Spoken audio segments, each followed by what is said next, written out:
तो डॉक्टर साहब राम राम, आपको स्वागत है कार्यक्रम में। राम राम साहब। अपना जो विषय है आधुनिक युग में नवीन कृषि विपणन व्यवस्थाएं। विपणन की बात है तो पहले तो यही बताओ कि कृषि विपणन कहीं हुए। मैं सबसे पहले बताना चाहूंगा कि कृषि विपणन में वे सभी क्रियाएं सम्मिलित की जाती हैं जो हमारे खेत में कृषि उपज होता है उसको हमारे खेत से लेकर के और जो उपभोक्ता जो उस उपज को उपयोग में लगता है उस तक जो भी पहुंचाने तक जो भी सारी क्रियाएं की जाती हैं वो सारी कृषि विपणन के अंतर्गत आ जाती हैं। जी साहब, विपणन देखो किसान भाई के लिए बहुत ही जरूरी चीज है। बिना तो आप जाना हाँ और बेचान की बात है तो मतलब तो कृषि विपणन में किसान भाई के लिए जो चुनौती ही वह कौन कौन सी हैं? मैं इसके लिए बोलना चाहूंगा कि कृषि विपणन के लिए बहुत सारी चुनौती हैं क्योंकि हमारा जो खेत में उपज होता है वो उपभोक्ता तक सीधा पहुंच नहीं पाता। अगर वो पहुंच पाता भी है तो भी वो ज्यादा रेट पर पहुंच पाता है। तो उसके लिए मैं कुछ प्रमुख जो चुनौतियां हैं उनके बारे में बताना चाहूंगा। जैसे पहली चुनौती है हमारी कृषि उपज बाजारों की सीमित पहुंच, कि हमारे यहाँ पे बाजार जो है कृषि उपजों के लिए बहुत सीमित है। दूसरी बात जो है हमारे पास लाइसेंसिंग की, लाइसेंसिंग एक बड़ी समस्या है, हर किसी किसान को लाइसेंसिंग सुविधा नहीं मिल पाती है। तीसरी जो चुनौती है वो है कृषि बाजारों में बाजार के बुनियादी ढांचे की कमी। तो ये सबसे बड़ी बात है कि हम बाजार में जाते हैं, मंडी में जाते हैं तो हमें वहां पे 1 दिन 2 दिन 4 दिन तक वेट करना पड़ जाता है। तो आधारभूत ढांचे की भी हमारे पास बहुत ज्यादा कमी है। चौथी अगर हम कहना चाहें तो बाजार शुल्क की उच्च घटना, जो मंडी में फीस लगती है, शुल्क जो लगता है वो भी ऊंचा होता है। अगला मैं कहना चाहूंगा कि आपूर्ति श्रृंखला में उच्च व्यय, जो हम आपूर्ति श्रृंखला होती है उसमें हमें ज्यादा खर्चा आता है। अगला आधारभूत परियोजना की लंबी अवधि व कृषि उत्पादों की मौसमी अवधि। सबसे बड़ा कृषि जो होती है वो मौसम के आधार पर होती है, तो हमें पूरे वर्ष भर एक फसल प्राप्त नहीं हो पाती है तो हमें उस फसल का अच्छा भाव नहीं मिल पाता है। फिर राष्ट्रीय एकीकृत बाजार का भाव, पूरे एक समूचे देश में एक कोई भी बाजार नहीं है, सब राज्यों में अलग अलग बाजार हैं, उसके कारण भी हमें कुछ चुनौती सामना करना पड़ रहा है। उच्च बिचौलिया लागत छोटे और सीमांत किसानों को प्रभावित करती है।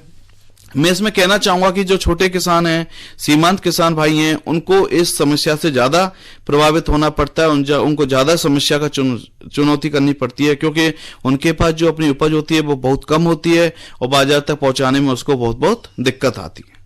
जी डॉक्टर साहब, एक किसान के हिसाब से अगर सोचा तो यह बताओ कि विपणन जरूरी क्यों है किसान ने करना?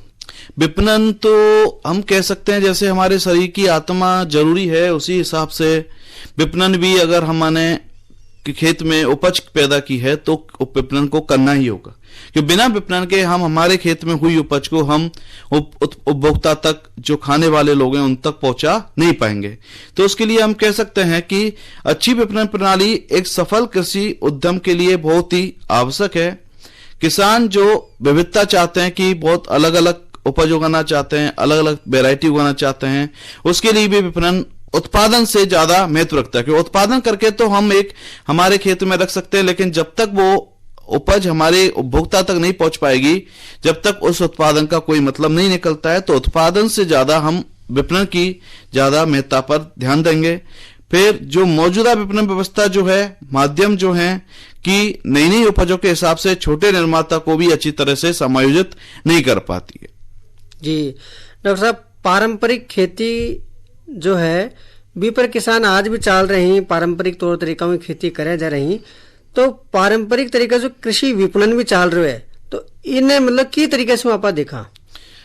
इसमें हम देख सकते हैं पारंपरिक कृषि जो हमारे बहुत समय पूर्व से चला है, बहुत वर्षों से चल रहा है, तो अभी तो ज्यादातर फार्मरों ने, ज्यादातर किसान भाइयों ने इस व्यवस्था को हटा दिया है। अभी नई नई व्यवस्था जो आई है उस पर ले आए हैं, लेकिन अभी भी कुछ हमारे किसान भाई ऐसे हैं जो अभी भी पुरानी व्यवस्था को अपना रहे हैं। जैसे कि हम कह सकते हैं इसके मुख्यतया 2 लक्षण हम ज्यादातर कह सकते हैं। पहला लक्षण की अगर हम बात करें तो पहला हो गया ग्रामीण कृषि की भारी बिक्री। दूसरे अगर हम लक्षण की बात करें तो फसल कटाई के बाद किसानों द्वारा तत्काल बिक्री, क्योंकि किसान भाइयों के पास एक तो छोटा किसान होते हैं, सीमांत किसान होते हैं, तो वो कम उपज होती है, कम उपज को वो अपने घर पे रख नहीं पाते हैं, तो उनको जैसे ही उनके घर खेत पे हार्वेस्ट होता है, उनके घर की जैसे कटाई हो जाती है, उसके बाद वो तुरंत ही उसको उपज को बाजार में बेचने के लिए जल्दबाजी करते हैं। क्यों? उनके पास पैसे की बहुत जरूरत होती है। हाँ, मतलब सुरक्षित भंडारण की थोड़ी कमी है। सुरक्षित भंडारण की कमी है, इसके लिए भी हम कह सकते हैं, क्योंकि किसान भाई अपने घर में रखेंगे तो जो उसके लिए प्रॉपर सैनिटेशन चाहिए या प्रॉपर हवादार कमरा चाहिए, वो सारी वैज्ञानिक तरीका से जो हमारी स्टोरेज सुरक्षित भंडारण व्यवस्था है वो हमें नहीं मिल पाती है। उसके कारण हमारी खराब होने की फसल के भी ज्यादा चांसेस रहते हैं। इसके कारण उनको तुरंत ही कटाई के बाद बाजार में बेचना होता है। कोई भी फसल हुए भी कि कटाई के बाद में भी नहीं, देखो बेचना तो है ही, किसान ने पहले भी बेचता और आज भी बेचे हैं, पर ये जो विपणन की बात कर रहे हैं इनमें नयोपन कहीं आ गया है, यह बताओ। नयोपन तो हम कह सकते हैं कि बहुत ही ज्यादा आ गया है। आज के जमाने में इतनी सुविधा हो चुकी है कि किसान भाइयों को कहीं जाने की भी जरूरत नहीं है। वो अपने घर बैठे ही अपनी उपज को एक जगह से लेके देश के दूसरे कोने में भेज सकते हैं और अपनी मनचाही प्राइस पे भी बेच सकते हैं। मनचाही प्राइस का मतलब यहाँ पे कह सकते हैं कि जो दूसरे के द्वारा उपलब्ध कराई जाएगी और जिस कीमत पर किसान भाई एग्री हो जाते हैं उस प्राइस पर भी हम बेच सकते हैं। तो इसके लिए बहुत सारे नई तकनीक आई हैं। जैसे मैं एक दो का नाम बता देता हूं। सीधा विपणन है कि डायरेक्ट हम बेच सकते हैं। दूसरा अनुबंध खेती, जिससे हम कॉन्ट्रैक्ट फार्मिंग कहते हैं। तीसरा हम कह सकते हैं निजी थोक व्यापार। चौथा हम कह सकते हैं खुदरा बिक्री भी कह सकते हैं। एफपीओ हो गया। ये सारे हमारे पास हैं। तो हम पहले सीधा विपणन की अगर हम बात करें तो सीधे विपणन कृषि विपणन का सबसे महत्वपूर्ण अंग है। इसके अंतर्गत हम कह सकते हैं कि किसान भाई सीधे अपनी उपज को उपभोक्ताओं के साथ लेन देन कर सकते हैं। ये मुख्य रूप से दो रूपों में संचालित होता है। पहला किसान बाजार और दूसरा प्रोसेसर, जिसे हम प्राथमिक उपभोक्ता कहते हैं। इसके अंतर्गत किसान के खेत से सीधे सोर्सिंग बाजार उत्पादक और उपभोक्ता दोनों के लिए फायदेमंद साबित होते हैं। इन बाजारों ने बिखरी हुई आपूर्ति श्रृंखला की समस्या को कम किया है। इसके साथ साथ ही किसान से उपभोक्ता तक उपज की त्वरित आवाजाही हो जाती है। तुरंत जल्दी से जल्दी उपभोक्ता तक माल को पहुंचाया जा सकता है। नुकसान को भी इसके द्वारा बहुत हद तक रोका जा सकता है। इसके अलावा इसमें हम ये भी कह सकते हैं कि कोई बाजार शुल्क नहीं लिया जाता है, क्योंकि इसमें कोई भी माध्यम नहीं होता है जिसको हमें कोई शुल्क देना पड़ता है। हम सीधा की सीधा हमारी उपज को सीधे उपभोक्ता को बेच देंगे या फिर सरकार को हम सीधा की सीधे बेच देंगे। आजकल जगह चल रहे हैं कि भी एग्रीमेंट करके फिर खेती करो, तो जो अनुबंध है इसमें विपणन किए बढ़ सके। अनुबंध खेती आज के जमाने में बहुत प्रचलित है। बहुत सारे किसान भाइयों ने इसको अपनाया भी है और सरकार भी इस पे कुछ ज्यादा ध्यान दे रही है। तो अगर हम इसकी अच्छाई के बारे में बताएं तो हम कह सकते हैं कि यह कई पारंपरिक समस्या जो हमारी आई थी उनको दूर करने में सक्षम है। जैसे कि बाजार संपर्क की कमी, बाजार मध्यस्थों की लंबी श्रृंखला, खरीदार मांगों के बारे में अज्ञानता इत्यादि इत्यादि। थोक उपभोक्ताओं से भी अनुबंध किसानों को नियमित और समेकित मांग और पूर्व निर्धारित आंकड़ा और गुणवत्ता के खिलाफ एक सुनिश्चित विनिमय की पेशकश कर सकते हैं। यह किसानों को विशिष्ट और संगठित बाजार चैनलों के साथ लंबवत रूप से एकीकृत करने की अनुमति देता है।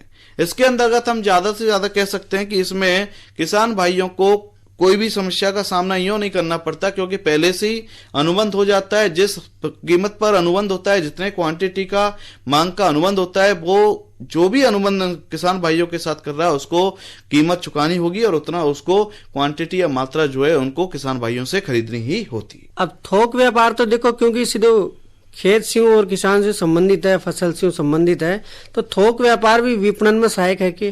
जी, बहुत हद तक और निश्चित ही हम कह सकते हैं कि थोक व्यापार भी जो है वो विपणन में बहुत ही सहायक है। इसके अंतर्गत अगर हम कहें तो कि निजी बाजार जो होता है उसमें व्यापार के लिए एक सीमित फसल की अनुमति देता, मौजूदा मंडी से निजी बाजार स्थापित करने के लिए निश्चित दूरी निर्धारित करना, इस तरह के बाजार की स्थापना के लिए अत्यधिक लाइसेंस शुल्क बाजार दर पर लागू करना, और महत्वपूर्ण बात अगर हम देखें इसमें तो हम कह सकते हैं कि ऐसे लाइसेंस धारी को बाजार शुल्क जमा करने के लिए कहना और मंडी बोर्ड को निजी बाजारों में आने के लिए भी निवारक साबित हो सकता है। और संगठित खुदरा बिक्री यह किस प्रकार से सहायक है? संगठित खुदरा बिक्री जिसे हम अंग्रेजी में अगर हम सभी लोग जानते हैं कि जिसे हम रिटेल कहते हैं, तो रिटेल एक दुकान होती है, सिंगल दुकान या पर्टिकुलर दुकान होती है। अगर हम इन सब दुकानों को एक जगह कर दें तो उसे हम संगठित खुदरा बिक्री भी कह सकते हैं। तो इसके अंतर्गत हम कह सकते हैं कि खुदरा अंत उपभोक्ताओं या तो भोजन या गैर खाद्य वस्तुओं के साथ अंतिम मील का जुड़ाव साबित होता है। फूड और एग्रो प्रोसेसर के पास उनका खुदरा जरूरतों के लिए एक फॉरवर्ड डिस्ट्रीब्यूशन चैनल होता है। उनके माध्यम से एंटरप्राइज लेवल मार्केटिंग को अलग अलग प्रोसेसर और ब्रांड मालिकों द्वारा नियंत्रित किया जाता है। फार्म किसान संघों के माध्यम से आवश्यक उपज की आपूर्ति के लिए सीधे लेन देन किया जाता है। इसके अंतर्गत अगर हम देखें तो इस क्षेत्र में निजी ऑपरेटरों के पैमाने में भी बहुत ज्यादा वृद्धि हो रही है और कई भारतीय कंपनियों ने भी अपनी खुदरा बिक्री आवश्यकताओं के लिए आपूर्ति श्रृंखला का आयोजन किया है। डॉक्टर साहब, जगह किसान उत्पादक संगठन ही एफपीओ विपणन ने की प्रकार से बढ़ावा देवे। एफपीओ अगर हम देखें तो आज के समय में हर जिले में, हर देश के प्रत्येक जिले में, प्रत्येक राज्य में आजकल इसका बहुत प्रचलन हो गया है और आज ज्यादा से ज्यादा एफपीओ हमारे देश में प्रचलन में है। तो ये भी विपणन में बहुत सहायक हो रहे हैं और सहायता आगे भी करते रहेंगे। इसके अंतर्गत ये कैसे सहायता करते हैं, अगर इसकी हम बात करें तो भूमि जोत में विखंडन को ऑफसेट करने और पैमाने की अर्थव्यवस्था का लाभ उठाने के लिए किसानों को एकत्रित करने की बहुत ही आवश्यकता है। उत्पादक को औपचारिक प्रबंधन प्रथाओं में संगठित करने से बाजार की बुद्धिमत्ता का सर्वोत्तम उपयोग करने के लिए खेती पर सामूहिक निर्णय लेने में बहुत ही मदद मिलती है। साथ ही उत्पादकों के लिए मूल्यवर्धित निर्णयों, गतिविधियों जैसे कि इनपुट आपूर्ति, क्रेडिट, प्री कंडीशनिंग, प्रसंस्करण, विपणन और वितरण में भी शामिल होने के अवसर पैदा होते हैं। इसके साथ ही किसानों का एफपीओ सहकारिता हो सकता है, एसएचजी हो सकता है, एफआईजी हो सकता है। उत्पादक कंपनी में एकत्रीकरण जिसे हम कलेक्शन कहते हैं, आपूर्ति श्रृंखला में उनके एकीकरण में भी सहायता प्रदान करता है। वाह साहब, बहुत बढ़िया जानकारी। आधुनिक युग में नवीन कृषि विपणन व्यवस्थाएं। डॉक्टर सोनू जैन, सहायक प्राध्यापक अर्थशास्त्र, श्री कर्ण नरेंद्र कृषि विश्वविद्यालय जोबनेर से आप आया और वहाँ के किसान भाई ने अतिरिक्त चौकी जानकारी दी। इसके लिए आपको बहुत बहुत धन्यवाद। राम राम। राम राम।